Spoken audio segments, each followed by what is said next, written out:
নমস্কাৰ অসমীয়া বোৱাৰী চেনেলৰ অন্য এটি ভিডিঅ' মাজলৈ মই সুৰভিয়ে আপোনালোকক সকলোকে স্বাগতম জনালোঁ। আজি লৈ আহিছোঁ আপোনালোকলৈ পকা মিঠৈ সহজ পদ্ধতিৰে কেনেকৈনো বনাই খাব পাৰি তাকে অকণমান যুগুত কৰি আনিছোঁ। ভিডিঅ'টি প্ৰথমৰ পৰা শেষলৈকে চাব বুলিও আশা কৰিছোঁ। প্ৰথমে দেখুৱাইছোঁ মই ফুলখিনি পানী দিবলৈ আহোঁতে বহুতেই পোকে খোৱা যেন দেখিলোঁ, সেইকাৰণে ভাবিলোঁ আপোনালোককো অকণমান দেখুৱাওঁ আৰু ফুলৰ মাজত ময়ো অকণমান মনোৰঞ্জন লওঁ বুলি ভাবিলোঁ।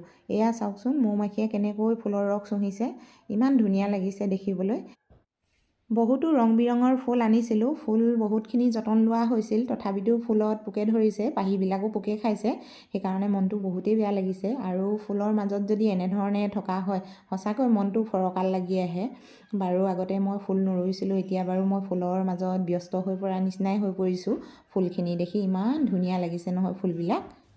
ফুলৰ গুৰিবিলাক অকণমান চাফা কৰি দিছোঁ, কাৰণ বহুতখিনি ঘাঁহ ওলাই আছে, ঘাঁহখিনিয়ে হাড়বিলাক খাই দিয়া নিচিনাই হৈছে, সিহঁতৰ যিখিনি পুষ্টিকৰ খাদ্য ঘাঁহে খাইছে, সেইকাৰণে ভাবিলোঁ অকণমান গুৰিবিলাক চাফা কৰি দিওঁ।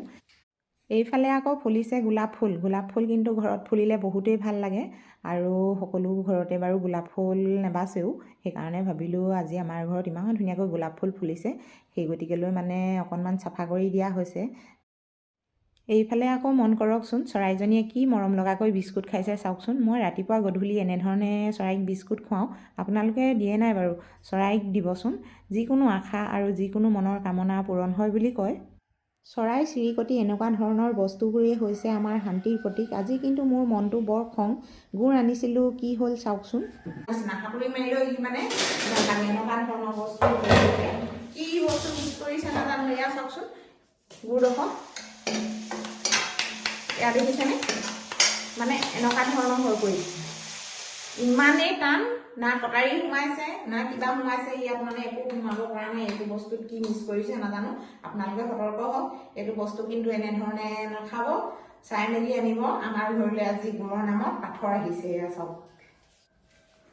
বেয়া গুড় টুকুৰা থৈ দিলোঁ, এতিয়া ভাল অলপ লৈ পিনে এনেধৰণে কাটি লৈছোঁ। এইখিনিও কিন্তু বগা গুড়, জানো এনেকুৱা কালাৰ হয় জানো? চাওকচোন কেনেকুৱা ধৰণৰ বগা, এয়া কালাৰ একদম চেঞ্জ। আৰু তাৰপিছত কেইটামান জালুক লৈছোঁ, তাৰপৰা এইখিনি পিঠাখিনি কালিয়ে খুন্দি থোৱা আছিলে বাৰু, অকণমান শুকুৱাই লৈছোঁ। এতিয়া বনাবলৈ লৈছোঁ মই পকা মিঠৈ কিন্তু বহুত দিন ধৰি মই বনোৱাই নাছিলোঁ, তাতে ভাবিলোঁ আজি দুটামান বনাওঁ আৰু আপোনালোকৰ আগলৈও অকণমান শ্বেয়াৰ কৰোঁ বুলি। প্ৰথমে জালুক কেইটামান মই ভাজি লৈছোঁ।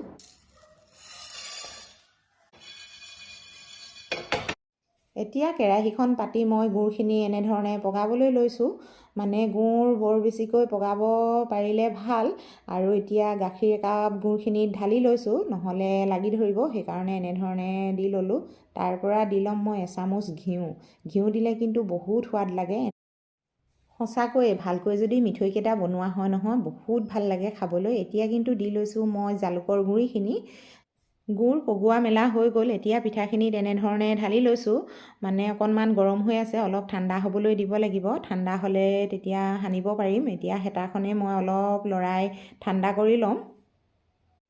গুড়ৰ লগত পিঠাখিনি সনা মেলা হৈ গৈছে, এতিয়া মই এটা এটাকৈ লাড়ু বনাই যাম। লাড়ুটো যদি ধুনীয়াকৈ গোল হয় তেতিয়াহ'লে কিন্তু বৰ ধুনীয়া লাগে দেখিবলৈ।